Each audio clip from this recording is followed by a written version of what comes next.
Crystal collecting is a hobby that merges the thrill of exploration with the allure of natural beauty and the science of geology. Never underestimate the hunch of experience. It can count for all other factors combined. From sparkling Herkimer diamonds in New York State to the legendary sapphires of the Hindu Kush, there are countless places on this earth where crystal collectors can dig, explore, and discover nature's hidden treasures. And doing it yourself adds a personal connection. You'll know where your crystals came from. In the following video, we've ranked these collecting localities in order of what we believe will yield the biggest bang for your buck. Runners up first, and then on to our top 10. Places that you can go with minimal risk and maximum return. Our sixth runner-up, Kashmir. No sapphire is more famous than the cornflower blue Kashmirian sapphire.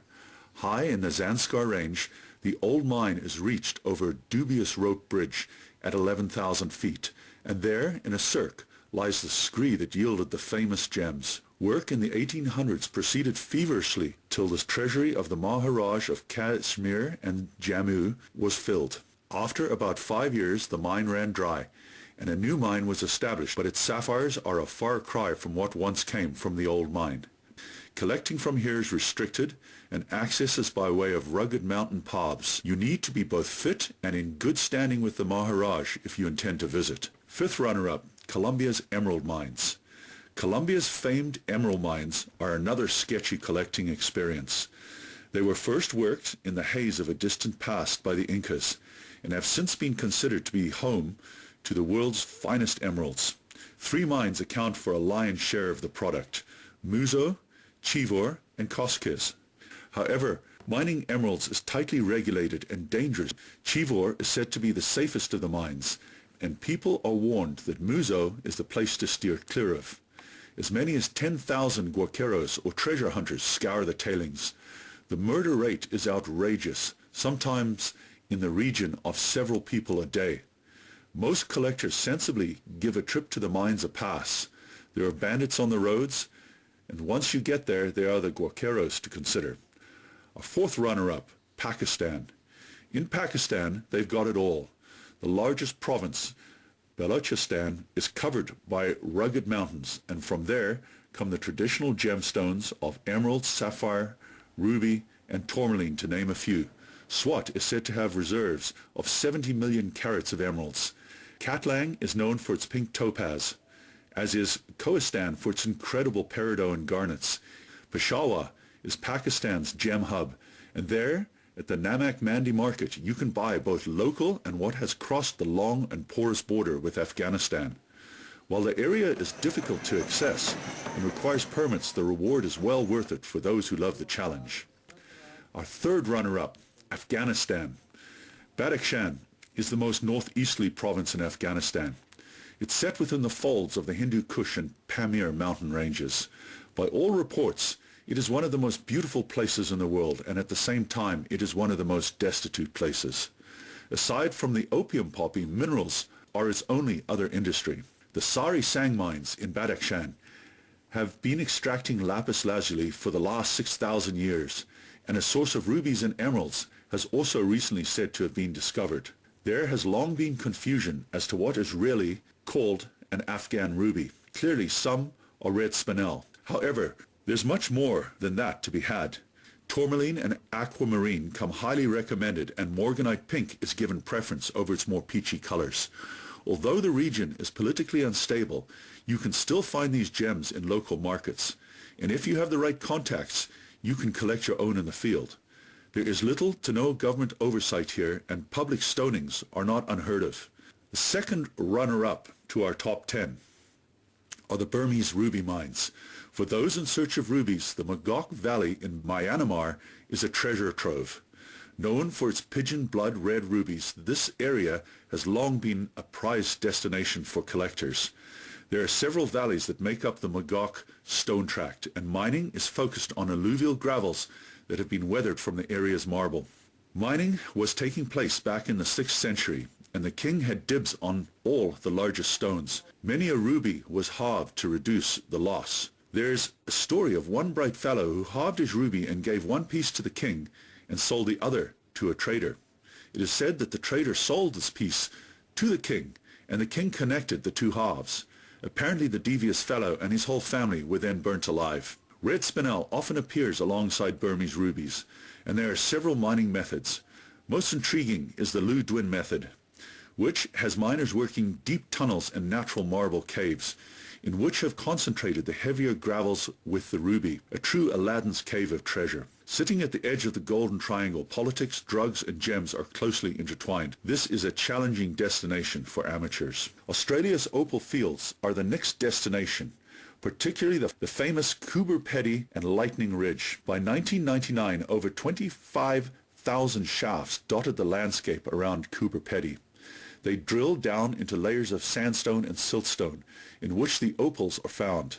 Being practical people, the Australians live in the spaces that they created in their search for opals. They call these homes dugouts, and following along with the lingo, noodling is a term that takes fossicking, which is recreational prospecting in Australia, and applies it to opal hunting. There are a number of professional noodlers in Coober Pedy, but visiting collectors can also do this. To keep things in control, a prospector is limited to a 165 square foot claim. It works better for collectors and keeps big companies out of the business. Okay. It's very strong. What's it worth for a piece that size? I'd like to get 15-20 for it. Yeah. Is it like a copper inclusion or something? Like it looks like, or is it just the play of light? Or? Well, it's the water that gives it the fire. Home to some of the world's most colorful opals, Australia's mining fields require a bit of expertise, and working against you is the shattering heat and distance. Coober Pedy is smack in the middle of Australia, back of Bork in Aussie speak. Namibia, the first destination in our top 10, is famous for its variety of precious and semi-precious stones. It hosts such world-renowned mineral localities as Spitzkop, Rongo, and Brandberg, amongst others. These places are frequently visited by professional and hobby collectors each year. The town of Tsumeb sits atop a fortunate piece of geology, a highly mineralized pipe that cuts through Precambrian dolomite. The lower reaches of the mine have long since flooded. So this is the stope down to the lower level on the right here, we're just edging around. But a huge variety of metallic elements were extracted, including copper, gold, and germanium. Tsumeb is famous amongst mineral collectors for its astounding diversity. There are at least 243 mineral types and 20 that are found nowhere else on Earth. Laws around export of both collected and bought minerals are quite strict, and only Namibian nationals can stake a claim. Number 9, Mexico. Visiting Mexico as a mineral collector is sure to offer some surprises. You never know what's coming. Be ready for all kinds of unusual events. Collecting regulations differ from the state to state, and locals and federales are also a wild card in your plans. Never underestimate the corruption that you'll be facing. A greasy 20 can open a lot of doors here. Unless you're in a hot food, you got to be careful here. This is horrendous. My tongue is just burning right off right now.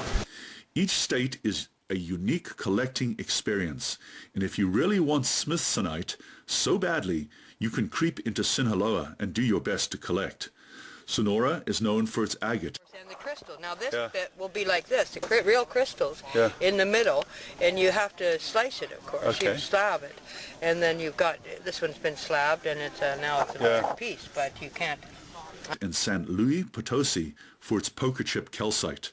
Collectors understand that there is amazing diversity in Mexico's minerals and crystal deposits, but do your research before you go. Regulation can be strict and access can be limited. Once you cross the border from the US, you're on your own in a land where anything is possible or not possible, depending upon your street savvy. In the 1800s, Brazilian amethyst began emerging on the gem scene, and for its good quality, Brazil was soon the world's leading supplier. Being a vast country, and amethyst occurrences being so numerous and scattered, it's hard to be too specific as to location and mining method. But topaz, emeralds, amethyst, and aquamarine are all signature Brazilian gemstones. The most impressive gem deposits are in Belo Horizonte, in the state of Minas Gerais. It is the pegmatites that are responsible for most of the finer stones. They seem to have been formed 450 million years ago in an occurrence that geologists call the Brasiliano event. It's a kind of a wild free-for-all right now. The terrain is intimidating, but there is also a level of government blindness to resource extraction. Might I cite the destruction of the rainforest as an example of the situation? In an area where there is no exploration license, grampiros, or grassroots prospectors, can move in and do their own mining. A motivated collector can find opportunity here. It is by all accounts a country that is currently the world's leader in the export of colored stones. How people come by them or the methods that they use is another matter. Number 7. Let's travel to Sri Lanka. Ratnapura is known as the City of Gems. It's a place right out of a fantasy. Silk, gems, elephants, and spice. How much more exotic can you get? Ratnapura is famous for its sapphires and moonstones, eroded from volcanic landscapes at the island center and found within alluvial gravels. It's believed that at least 25% of Sri Lanka's land is potentially gem-bearing, and so you can see the attraction for collectors. One of the island's specialties is alexandrite, a variety of chrysoberyl that appears as an emerald in the sun and a ruby in artificial light. As a collector, you can try your luck panning for gems in the riverbed or visit local gem mines for a guided experience. Most river-tumbled rocks are high quality. The floored specimens have long ago disintegrated in the churning gravel. Number 6 on our list.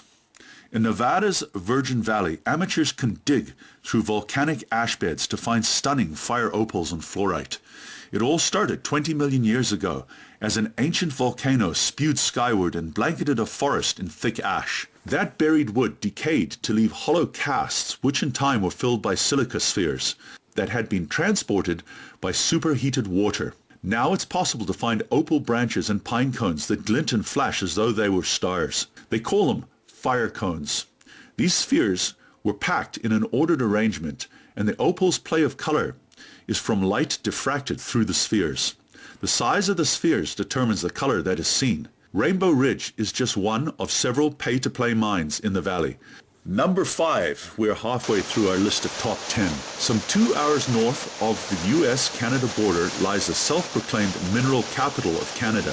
It's an area that's known for its diversity of specimens.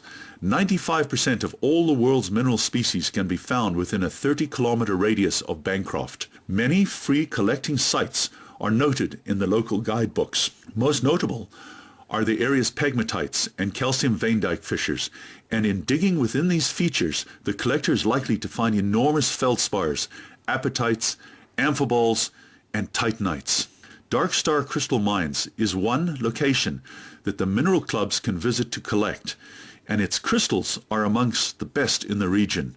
Pre-booking on the company's website is required. As in all of northern Canada, the forests are expansive, and at certain times of the year, the black fly are truly intimidating. In fact, they make collecting almost impossible without a bug suit. Number 4, San Diego County. Heading west to San Diego County, California, you'll find yourself in a landscape of low and arid hills, surrounded by the rainbow of colors produced from a swarm of pegmatites that are rich in rare earth elements. It is these elements that allow the elbite variety of tourmaline to develop, along with the soft pink and violet kunzanite and morganite. Several collector-focused mines operate in the area. Pala Chief is known for its tourmaline and kunzite, while Chief Mountain Mine and Tourmaline Queen also cater to those who have come to collect their own. With guided tours and pay-to-play sites through the famous Pala district, it's a perfect spot for those who are eager to add these vibrant gems to their collection. Number 3, Yogo sapphires. The phrase Yogo sapphire refers specifically to sapphires from Yogo Gulch, though there are other Montana sapphires that are not as well regarded. The gulch taps a layer of rock going down 7,000 feet and is chock full of high-quality stones. Some have said enviously, or possibly correctly, that they have a metallic sheen, but whatever the case, the appraisers at Tiffany's proclaimed them to be the finest North American sapphires that he'd ever seen. Having formed at high temperatures and pressures, these Yogo sapphires are free of inclusion and color zoning, features that undermine the appearance of less beautiful stones. The Gem Mountain Sapphire Mine caters to collectors, and you buy buckets full of gravel to process. Almost every stone is blue, but typically smaller than you would like. However, they say that several hundred 3+ carat stones are found each year, and thus far the mine has already produced 180 million carats. Second from last, we head to South Arkansas, known for its abundant quartz and amethyst deposits. Whether you're digging at public mines or visiting crystal farms, you're sure to find large, well-formed gems. Huge clear quartz crystals come from the area's sandstones, and from its shales you will find a more milky variety. 280 million years ago, superheated waters deposited the quartz in open fissures. It is a 30-mile wide area that extends from Little Rock all the way to eastern Oklahoma. Whether you're a seasoned collector or a first-timer, Arkansas is a fantastic location where crystal hunting is accessible to all. For as little as $20, you can have a day of collecting at Miller Mountain or Crystal Heaven, or a host of other similar ventures. Number 1 in our top 10, Herkimer, New York, home of the famous Herkimer diamonds. Actually, they're doubly terminated quartz crystals found in cavities in Little Falls Dolostone. They're prized for their clarity and natural facets. It's the best time to visit. I like to mine in September and October. It's cooler and there's less bugs with 18 facets. Incredibly brilliant.